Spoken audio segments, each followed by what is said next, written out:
నమస్తే. Welcome to our channel. నేను మీ ప్రియాంకర. ఈరోజు వివేకా గారి హత్య కేసుకు సంబంధించి ఒక కీలకమైన అంశం బయటకొచ్చింది. జైల్లో దస్తగిరితో 20,00,00,000 మీకిస్తాము. మీరు మాకు అనుకూలంగా తీర్పు చెప్పండి అని చెప్పేసి ఒక వ్యక్తి చెప్పారు అని ఈరోజు దానికి సంబంధించిన విచారణ గూడా జరిగింది. ఒక పక్క ఇది జరుగుతుంటే మరో పక్క మద్యం కుంభకోణంలో తండ్రి, కొడుకులు అరెస్ట్ అవ్వడం, ఒకరు మధ్యంతర బెయిల్ పైన బయటుండడం ఇది మనకు తెలిసిన అంశమే. అయితే చెవిరెడ్డి భాస్కర్ రెడ్డి, చెవిరెడ్డి మోహిత్ రెడ్డి కూడా 10 నిమిషాల పాటు వారు చర్చించుకున్నారు. మరి ఈ చర్చకి దారితీసిన అంశం ఏంటి? ఏం జరిగింది? అనేది ఈ వీడియోలో తెలుసుకుందాం. మనతో మాట్లాడడానికి ప్రముఖ పొలిటికల్ అనలిస్ట్ డివి శ్రీనివాస్ గారు ఉన్నారు. ఆయనతో మాట్లాడదాం. నమస్కారం సార్. నమస్తే. సార్ ఏంటి సార్ ఒకదాని తర్వాత ఒకటి షాకింగ్ లాగా 2 ఇన్సిడెంట్స్ ఒకేసారి చోటు చేసుకున్నాయి. ఫస్ట్ అసలు చెవిరెడ్డి భాస్కర్ రెడ్డి, మోహిత్ రెడ్డి ఈ 10 నిమిషాల పాటు ఏం మాట్లాడుకుని ఉంటారంటారు?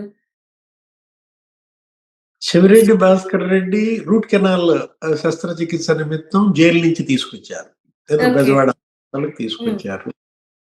అక్కడ మరి రూట్ కెనాల్ ఆపరేషన్ అది జరుగుతూ ఉన్నప్పుడు కొడుకు వచ్చినట్టున్నాడు మహిత్ రెడ్డి.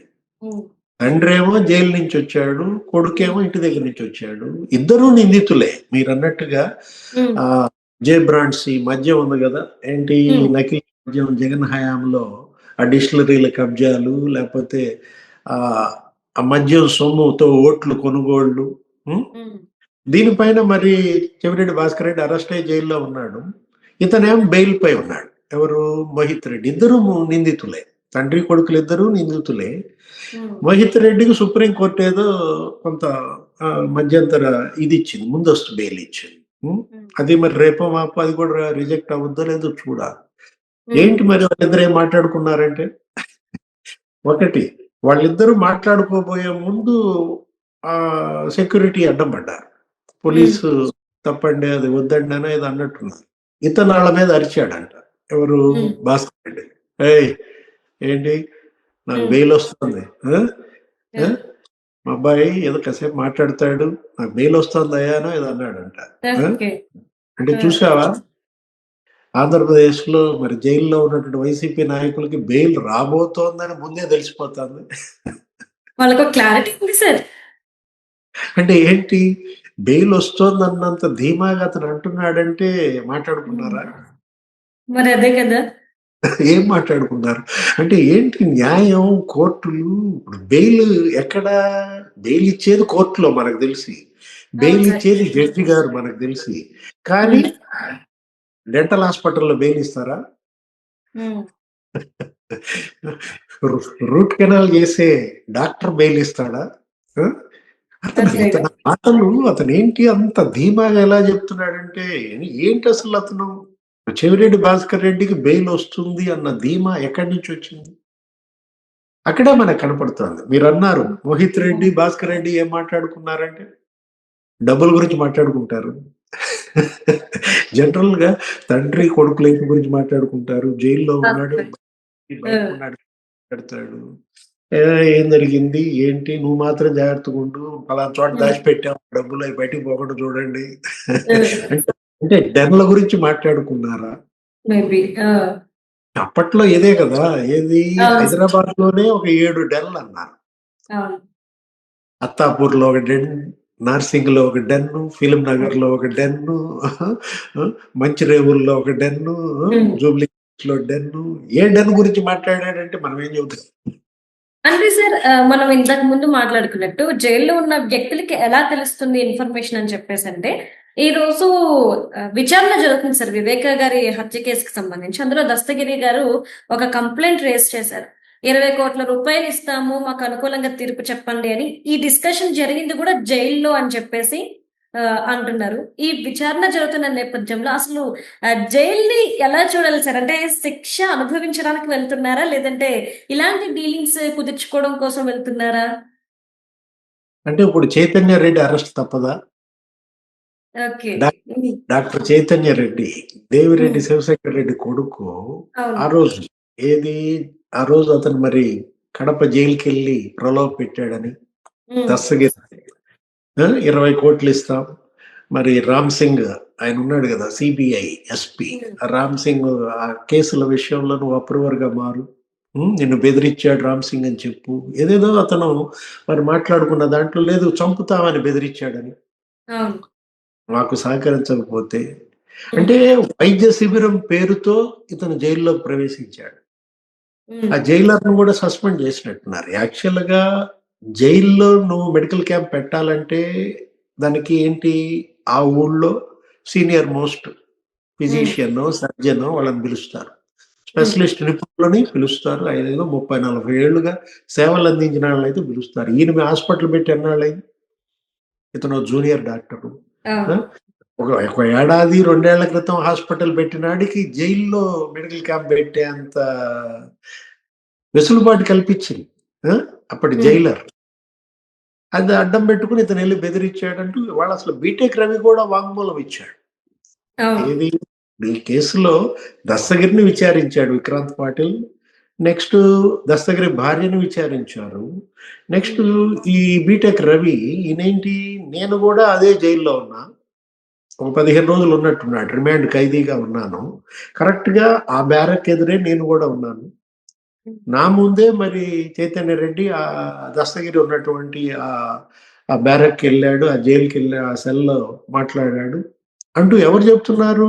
దస్తగిరితో పాటు అదే జైల్‌లో ఆ బ్యారక్ ఎదురుగా ఉన్నటువంటి బీటెక్ రవి వాంగ్మూలం ఇచ్చాడు. హ్మ్. అంటే ఇక నెక్స్ట్ వాట్ నెక్స్ట్? హ్మ్. చైతన్య అరెస్ట్ తప్పదా? హ్మ్.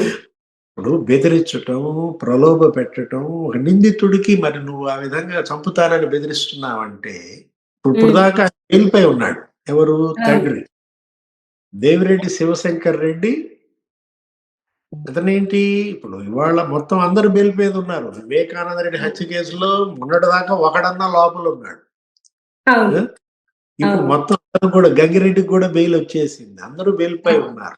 ఆ! ఇప్పుడు ఈ కొడుకులు జైలుకెళ్తారా? హ్మ్. తండ్రులు బెయిల్‌పై విడుదలవుతుంటే, కొడుకులు జైలుకెళ్ళేటటువంటి ఇక పర్వం ప్రారంభమైందా? అంటే ఇప్పుడు ఇదే ఇందాక మనం మాట్లాడుకుంది మోహిత్ రెడ్డి. అవును. ఏమని నాకు బెయిల్ వస్తోందని చెబుతున్నాడు గదా! చెవిరెడ్డి. అవును సార్. అవును. శివశంకర్ రెడ్డి ఎటు ఆయన బెయిల్‌పై ఉన్నాడు. తండ్రులు అవును. బెయిల్‌పై విడుదలవుతున్నారు.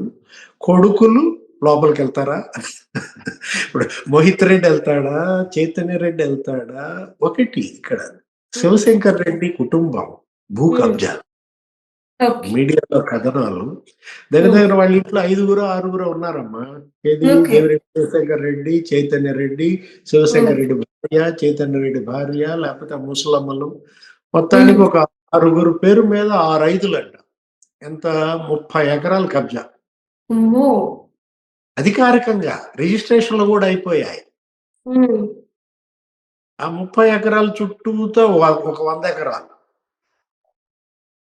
అది ప్రభుత్వ భూమి. అది కబ్జా. హ్మ్. ఇప్పుడు ఆ భూ కబ్జాల్లో మరి మళ్ళా నెక్స్ట్ లోపలికెళ్ళాల్సొస్తదా?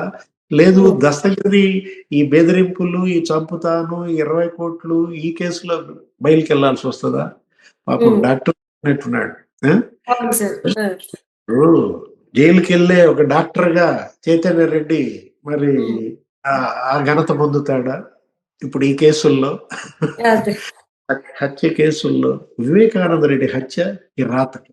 ఇప్పటికి అవును. 7 సంవత్సరాలు. దీన్ని అవును. ఇంకా ఇప్పటికి కూడా ఒక లాజికల్ ఎండ్‌కి తీసుకురాలేకపోవటం. ఇది న్యాయ వ్యవస్థ, దర్యాప్తు సంస్థలపైనే ఇదొక మాయని మచ్చ. అవును తీరని సార్. కళంకం. ఏది అవును. సీబీఐ, ఇవాళ సుప్రీంకోర్ట్, హైకోర్ట్ తిలా పాపం తలా పిడికెడు.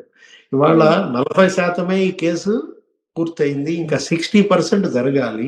ఇంతవరకి వివేకానంద రెడ్డిని చంపిన కేసులో అవినాష్ రెడ్డి జైలుకెళ్ళల. అవును సార్. అరెస్ట్ చేశాము, బెయిల్ ఇచ్చామని ఊరికే రికార్డ్‌లో రాసుకున్నారు. ఆ! అవును. అసలు ఇంతవరకు ఆ కేసులో జగన్మోహన్ రెడ్డిని ప్రశ్నించలా. భారతి హ్మ్. మేడంని ప్రశ్నించలా. ఆ! వాళ్ళు సాక్షులుగా వాంగ్మూలం ఇవ్వలా. షర్మిల గూడా ఇచ్చింది గదా! అవును సార్. అసలు కేసులో విజయమ్మను గూడా ప్రశ్నించాలి. అవును. సౌభాగ్యమ్మని ప్రశ్నించాలి. ఎందుకంటే సౌభాగ్యమ్మని మాట్లాడుంటారు. అవును. వివేకానంద రెడ్డి భార్యని. మరి విజయమ్మని అడిగారా? ఏంటి మీ మరిది రాజకీయ హత్య. దానిపై మీ అభిప్రాయం ఏంటి? భారతి మేడం ఏంటి మీ చిన్న మామ ఆ? మరి వివేకానంద రెడ్డి హత్య కేసు అసలు అతను చంపారన్న విషయం మీకే ముందు వచ్చింది అంటున్నారు, మీరే జగన్మోహన్ రెడ్డికి చెప్పారంటున్నారు. దీనిలో వాస్తవాలు ఎంత? వీళ్ళందరినీ విచారించాల్సినటువంటి అంశం ఉంది. జగన్మోహన్ రెడ్డిని అడగాలి, అసలు నీకు ఎప్పుడు తెలిసింది ఈ వార్త? నువ్వు ఎప్పుడు చేరావు పులివెందుల? ఆ? రోడ్డు మార్గంలో పులివెందుల వెళ్ళడానికి కారణం ఏంటి? మిమ్మల్ని తీసుకెళ్లారు, నిన్ను నీ భార్యని కారులో తీసుకెళ్లినటువంటి డ్రైవర్ నారాయణ యాదవ్ ఎలా చనిపోయాడు? ఆ? వీటిపైన విచారణ లేకుండా ఏదో తూతూ మంత్రంగా చేస్తుంటే జనం ముందు దోషులుగా ఉంటారు. ఎవరు? నిందితులు ఎటు దోషులే, వ్యవస్థ దోషిగా మారుతుంది. ఇవాళ దర్యాప్తు వ్యవస్థ దోషిగా, న్యాయ వ్యవస్థ కూడా దోషిగా ఉంటుంది. Right. Thank you so much sir. నమస్తే.